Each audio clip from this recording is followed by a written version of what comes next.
পরশ মেখে কত পাগল মুক্তি পেল, কত পাগল মুক্তি পেল উন্মাদনার শেকল থেকে।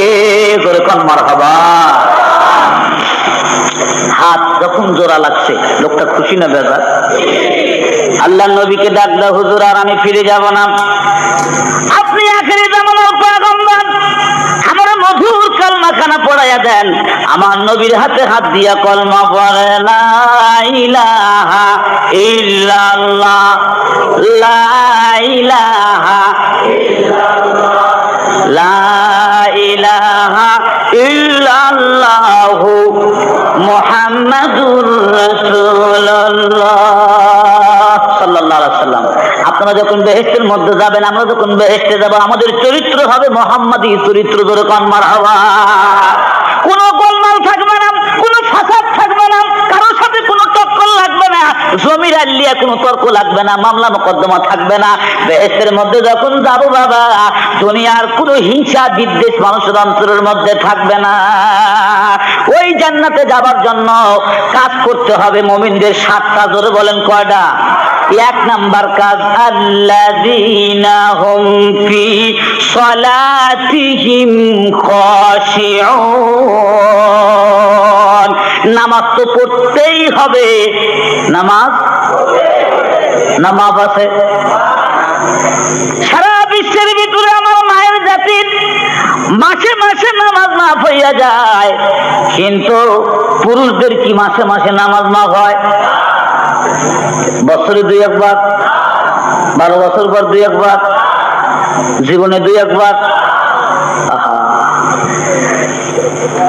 ও আমার মায়ের জাতি, নামাজ এত বড় একটা মূল্যবান বস্তু।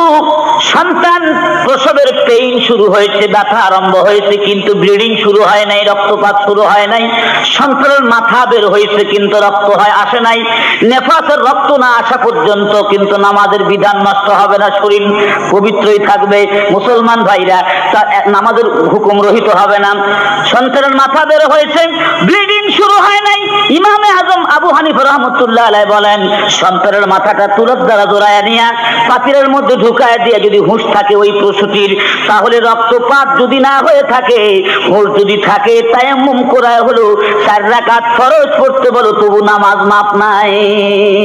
এত বড় বিপদের মুহূর্তে যদি নামাজ মাপ না হয়, তাহলে বাসের মধ্যে চললে কি নামাজ মাপ হবে?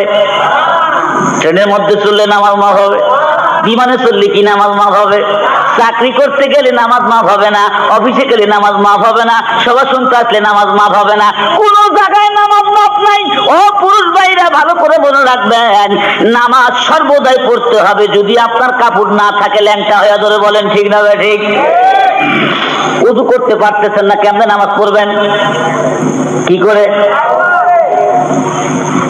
তায়াম্মুম করতে পারতেছেন না, বলে তায়াম্মুম না করার কি সুরত আছে? বলে হুজুর কাদর মধ্যে দাঁড়ায় আছে, পানিও নাই মাটিও নাই, কাদর, ওই জায়গা কে যাবে? হুজুর কেউ যাই থাকে সেই জায়গায়, তাহলে কি হবে? প্রস্তুত তো শেষ নাই, এমন এমন প্রশ্ন করে। আমাদের একদিন প্রশ্ন করছে, আল্লাহর টেলিফোন নাম্বার কত? আমি কাগজটা দেখি মনে করলাম এ তো নারার ফকির রে, এ তো বন্ড। তোর এখন এটা কি বন্ড? বুঝেন আপনারা? আর আপনারা হিলির মানুষ, এত বড় মাদ্রাসা, মাদ্রাসা যেখানে থাকে সেটা ক্যান্টনমেন্ট, আর ক্যান্টনমেন্টের এরিয়ার মধ্যে কোনো চোর ডাকাত থাকতে পারে না। যেরকম সুবহানাল্লাহ থাকে, চোর ডাকাত থাকে না। ক্যান্টনমেন্টের এরিয়ার মধ্যে চোর ডাকাত এই জন্য আসে না যে ওখানে গেলে আমার খবর হবে, ওখানে মিলিটারির এরিয়া, ওই জায়গায় যাওয়া যাবে না। এই জন্য হিলি মাদ্রাসা বহুত বড় মাদ্রাসা। আমাদের অন্যান্য এলাকায় সারা বাংলাদেশ ভণ্ড দিয়া ছায়া গেছে।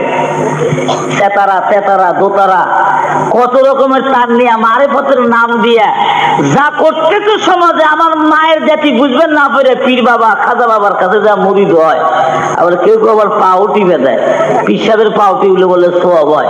আরে বেকুব, তোর বউ দিয়া পীরের পাও টিপাইলি, তুই কিসের পুরুষ মানুষ? তুই না দায়ুস হয়ে গেলি।